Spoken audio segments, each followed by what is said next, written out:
Hey guys, in this video we're gonna take a look at, in my opinion, the most spectacular game played so far in the Tata Steel Masters in Wijk aan Zee, the first super tournament of the year 2016. I'm talking about a game between Battle Navara and Anish Giri. Here we have the players. No, that's not really them. Battle Navara with the white pieces is the Czech #1 and he's facing Anish Giri, who wants to become the chess #1. Currently he is rated 2798 and very close, always around the #2 spot in the world. Had a very good Grand Chess Tour in 2016. In front of his home crowd in Holland, he wants to do well. Started badly into the tournament though, lost in the first round against Wesley So, and is facing Battle Navara in this game with the black pieces. Navara, a very principled player, never shies away from sharp lines, plays both d4 and e4. And for this game, he's decided to test Giri in the Grunfeld. One of many openings Giri is fluent in, even though he can play pretty much anything. Queen b3 is the subject of discussion. I believe they call it the Russian variation. White brings out the queen early. The point is he doesn't want to allow after cd5, knight d5, e4 the exchange of these knights, which is the other Grunfeld mainline. But instead he wants to maintain his center perfect and keep this knight here. The price he pays for it is he develops his queen a little earlier than we're accustomed to. This is a position that has been played in thousands of games. Black has 3 main lines, or maybe even 4. Knight a6 intending c5, knight c6 intending either e5 or bishop to g4, the immediate bishop g4, or the move played in the game, the most popular at Super Grandmaster level, the move a6. Might look strange, black wants to go b5 and then play c5, open the center before white is fully developed. Bishop e2 is the most trendy move these days.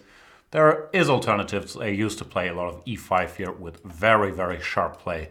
Stuff like this, knight ft7, h4, or bishop e3, or e6. But black has been doing alright here. Check out Peter Svidler's video series on the Grunfeld on Chess24 if you would like to know more. Bishop e2, the main move, b5, queen to b3, and c5. This is the point of black's play. If black played the more natural looking bishop b7, he would be in some trouble positionally after e5.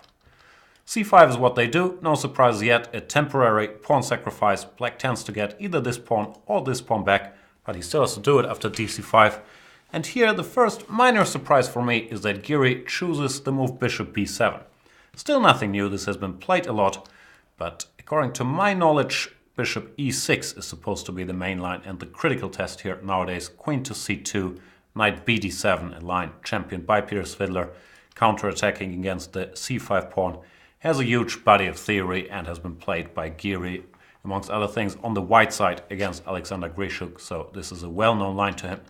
Instead he goes for bishop b7, which is also considered okay, but has a slightly more shady reputation as far as I know. They used to just castle here, when after knight takes e4, knight takes e4, bishop takes e4. Black tends to be doing alright, some classic games here, Kasparov, Leko, for example, I believe, no big problems. But the latest wrinkle is that white goes e5. Logically enough, the pawn is under attack, so it advances. And after knight ft7, turns out white can't defend both his pawns, but he goes for the move bishop e3. He's decided the c5 pawn is more important to keep. And should black play the natural move, knight takes e5, after knight takes e5, bishop takes e5, rook to d1, white can put a bit of pressure on the black position. This is by no means losing and has also been featured in Grandmaster games, but it's a little unpleasant. For example, queen c7, knight to d5, takes, knight to c6, and white keeps attacking things, goes bishop f3, forcing black to play rook ac8, when after queen c6, takes. All of a sudden we have an endgame where white is a little bit better because of his passed pawn on c5. As I said, by no means losing, but it's a little unpleasant to play with black. Therefore, black players have started looking for alternatives, and what they've come up with is not to take any pawn very quickly, but first to play e6, taking control of the d5 square, stopping white from going e6 himself, and then he wants to continue developing with queen c7, knight c6 if needed, and only then recapture one of the pawns.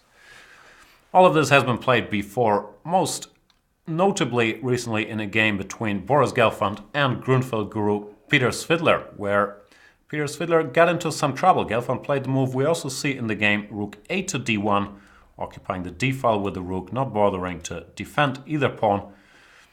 Black took on c5. If Black were to take on e5 instead, once again he could end up in some hot waters because this pawn is stronger than its colleague on e5. And here after f4, let's say the bishop goes back, white goes a4. There's plenty of stuff left for a theoretical discussion, but I slightly prefer white's chances. Therefore, black goes after the tastier pawn with knight takes c5, when structurally he's doing very, very well. If he wasn't bothered and managed to get his other knight out without permanent damage, e5 could be a weakness.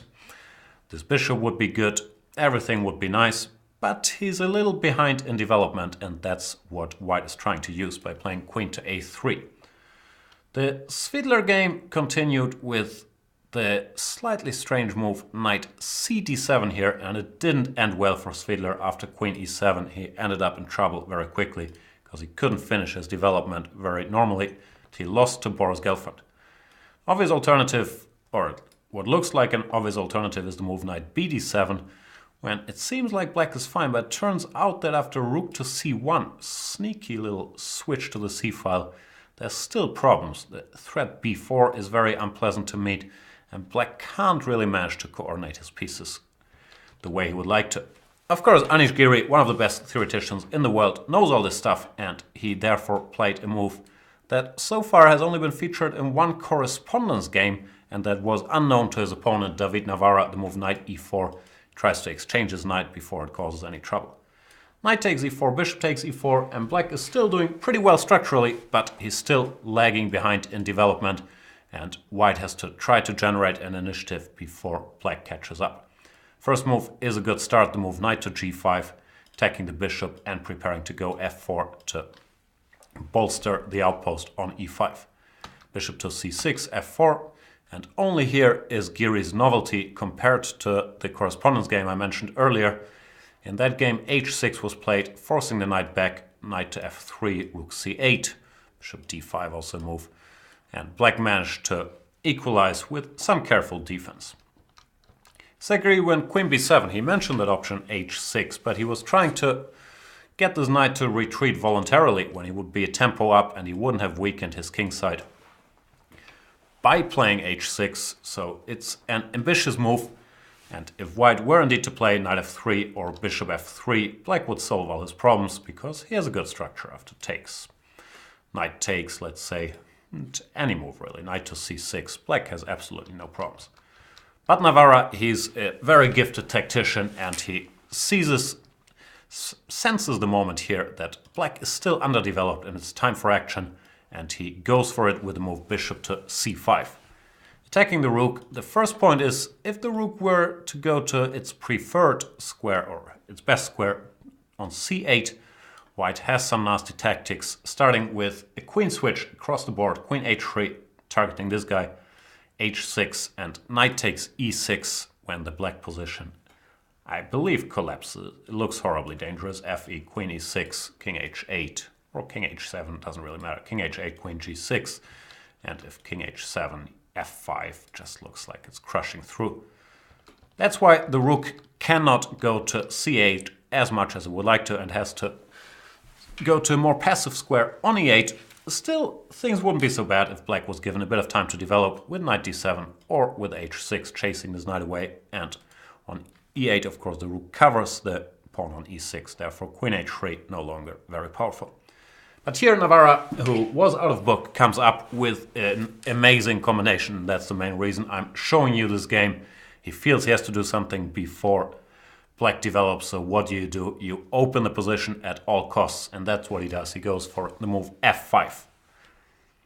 When black only has one good move. If g takes f5, you don't need to be a super grandmaster to spot that bishop h5, followed by bishop f7 is trouble.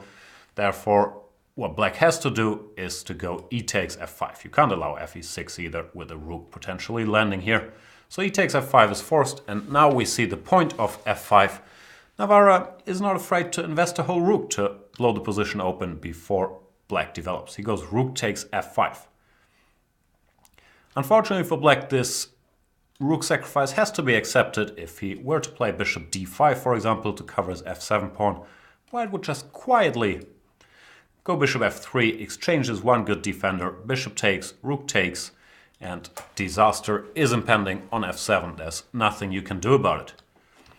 So the gift has to be accepted, g takes f5 has to be played. And here, white has not one, but two tempting options, and more credit to Navara, he chooses the right one. The alternative, and also very tempting, was the move queen to h3, threatening checkmate here. You have to go h6. Queen takes f5, threatening checkmate. Once again, h takes g5. Black is a rook and a knight up, but bishop d3 once again threatens checkmate. And at first sight, it looks like this can't be stopped. It can be stopped, however. Black has the move rook to e7, blocking the way of this bishop, the side of this bishop. And he stays in the game. Even though even this is not the end of story here. After e6, if you want to spend a couple hours analyzing a crazy sharp position, do your thing. The computer, I believe, gives equality after long thought here. But there is an alternative, as mentioned, and that's the one Navara chooses. He goes for bishop to h5. The very unsubtle intention to take on f7, followed by queen h3 and checkmating the poor black king. Very hard for black to defend here.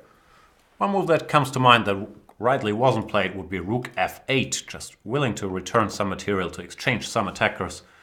But after rook f8, white has more scary tactics. Bishop takes f7, check. Rook takes f7 forced. Rook d8 check.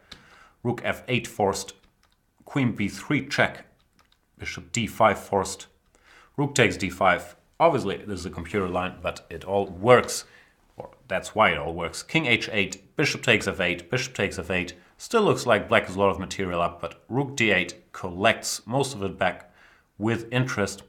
And black cannot survive this position. Or cannot survive is strong, but he's worse. One last trick. Knight to c6. Looks like black is winning. He's managed to defend his bishop. But queen to f7. Threatening checkmate. Not threatening the queen, but if this queen were to go somewhere, h7 would be a problem. And after queen f7, this is forced takes, king g7. Rook takes a8, and white has a better ending. Not sure if the players calculated this or how relevant this line even is, but I thought it was cute enough to include.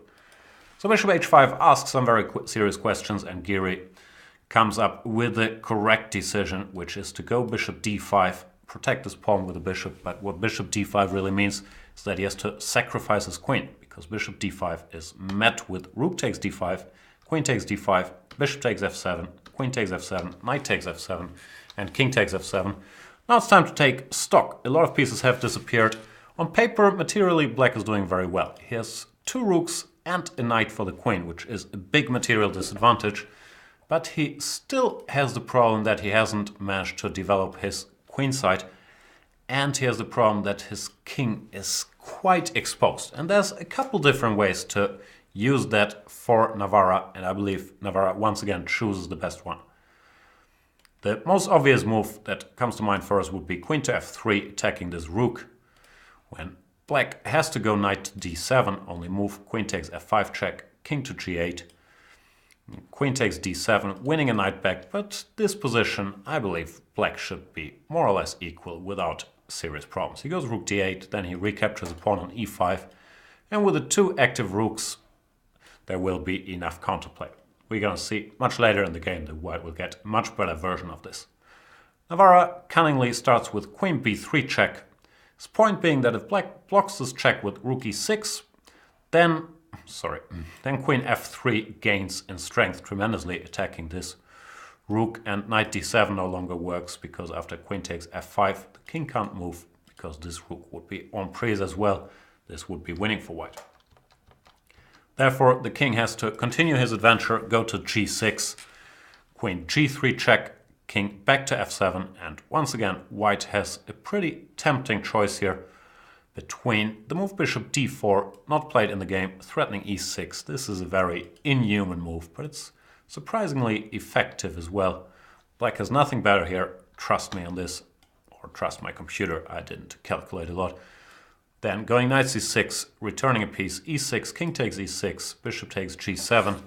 When the computer gives white a serious advantage, I'm not that sold. White is probably better because his king is so exposed, but he does have two rooks for the queen, and there's no immediate trouble after either rook e7 or rook a8. I believe black should be able to defend here, and I believe what Navara chose is more challenging. First repeated moves once to avoid time trouble, and now he continued to play queen to f3 in this situation. After knight to d7, he decided not to take on f5, which would transpose to the line I've shown you earlier, but he played a more dangerous move, queen d5 check. The point is that now the black king has to once again search forward. You can't go rook e6 as usual because of queen takes a8, but you have to go king to g6. And once again, you should, not once again, here you should not take on d7. This would lead to a similar position than the one we've seen after bishop takes e5. I don't think you can really use the fact that this king is a little exposed, and after rook a8, black should get enough counterplay to hold the balance. But the point of Navara's play is another check, queen c6 check, fishing for the best version. If king f7, now you can take this knight with check, or even throw an e6 check, even stronger, winning. Therefore, black faces a very awkward choice. He can't go forward with the king, then queen takes d7 is so strong. So he has to use one of his pieces to block this check. Giri decides to use the knight, which to my mind, to a human, is the most natural way because you want to keep this bishop to cover your king. The computer says you should go bishop to f6 instead. But once you spot the very nasty reply bishop d4, I believe you give up on this idea. Bishop d4, the point is knight e5 runs into bishop e5, and black cannot take, since queen takes a8 leads to a material advantage, and therefore bishop d4 looks very, very unpleasant to me. The computer somehow defends with rook a8, e takes f6, and knight to e5, but this is beyond human capacities, in my opinion. Giri plays a more natural move, knight to f6, keeping some more defenders around his king. E takes f6 and rook c8 intermediate move, because if he started with bishop takes f6, he would run into yet another little tactic, bishop to e7. Attacking this guy, not allowing rook f8, and if rook e7, queen a8, white should be technically winning here. Therefore, rook c8 had to be thrown in, and now white is in time to pick up a couple pawns. Queen takes a6, rook a8. If bishop takes f6, once again bishop d4 is a problem with similar position to the game. Rook a8 is the move played, and f7 check. Another little subtlety, doesn't make a big difference, but after queen takes b5, bishop takes f6, the king would feel a little more at home, even though he's far away from home, than after this intermediate move played by David Navara, the move f7, forcing king takes f7, and now queen takes b5. One point is that rook takes a2 is not a good idea because of queen b3 check. So once again we should take stock and realize that white has two extra passed pawns and the black king is still weak. I'm not sure about the evaluation of this position. Giri mentioned it, technically winning but not practically winning, something like that, which I think is fair. White might be winning with best play, but with the two rooks and the open files and the piece is quite active, there is always some counterplay here. And Giri starts by going rook a to d8, occupying this central file, trying to, orchestrate this counterplay. Queen b3 check was played, once again forcing the king to its favorite outpost on g6. Couple checks to make the time control. And here on move 40, as it often happens, the last move before the time control, Navara makes a mistake. He should have gone for the move h4, creating some space for his king on h2. When the computer grants him good winning chances, as I mentioned, I'm not that sure, especially in practice, if black can't manage to drum up enough counterplay, but h4 is certainly a good move, also threatening to arrest the black king in many lines with h5 check. And Giri would have faced a very unpleasant defense. He probably has to go bishop f6, and let's say queen g3 check, king f7, queen f4. White keeps chipping away and putting pressure. Instead, Navara played a very tempting geometrical idea, the move bishop d6, hoping to block this rook, and if the rook takes on d6, white has queen g3 check, picking it up, so you can't take. What you can do, however, is you can take the pawn on b2, a little counter tactic. That's what Giri plays, and with one of these passed pawns disappearing, most of white's winning chances disappear as well. He could have played even more cunningly, according to the computer, by going bishop d4 check, king f1, and rook to e3, trying to activate his pieces. But that's a very tough thing to do on move 40. If you see, you can instead take a pawn. So bishop takes b2 was played, and queen takes b2, rook takes d6. In this position, without the bishops, I believe the rooks are strong enough to hold the balance. You can have a queen and a pawn against two rooks. Therefore, this is pretty much a draw. Instead, maybe the last try to play for a win would have been something like bishop f4, but that's very inconsistent after you played bishop d6 and black took the pawn to now move this bishop again. And after bishop f6, dealing with only one passed pawn. Once again, I believe that black should hold. In the game, queen takes b2 was played, and after queen takes b2, rook d6, h3, rook to a6. No side can really hope to play for a win. Black can pick up the a2 pawn at will, but his king is so exposed that white will always have, at the very least, a perpetual and counterplay against it. Therefore, the players, after a tremendous fight, decided to agree a draw here on move, whatever it is, 42. I believe, yeah, this was a great fight. Not only great attacking play and great sense for the initiative by David Navara, starting with bishop c5, rook e8, and also this f5, especially his f5, ef, rook f5, gf, bishop h5.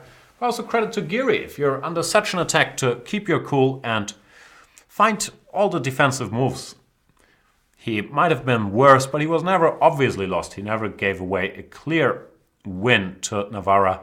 You need a lot of skill, and Giri, I'm sure, is happy that he avoided disaster in this game and avoided starting with half out of 3. He's not going to be thrilled about his 1 out of 3, but both players still firmly in the tournament, and yeah, kudos to them for a very exciting game. Thank you guys for watching this video. Check out Chess24 for our live coverage. See you in the next one. Bye bye.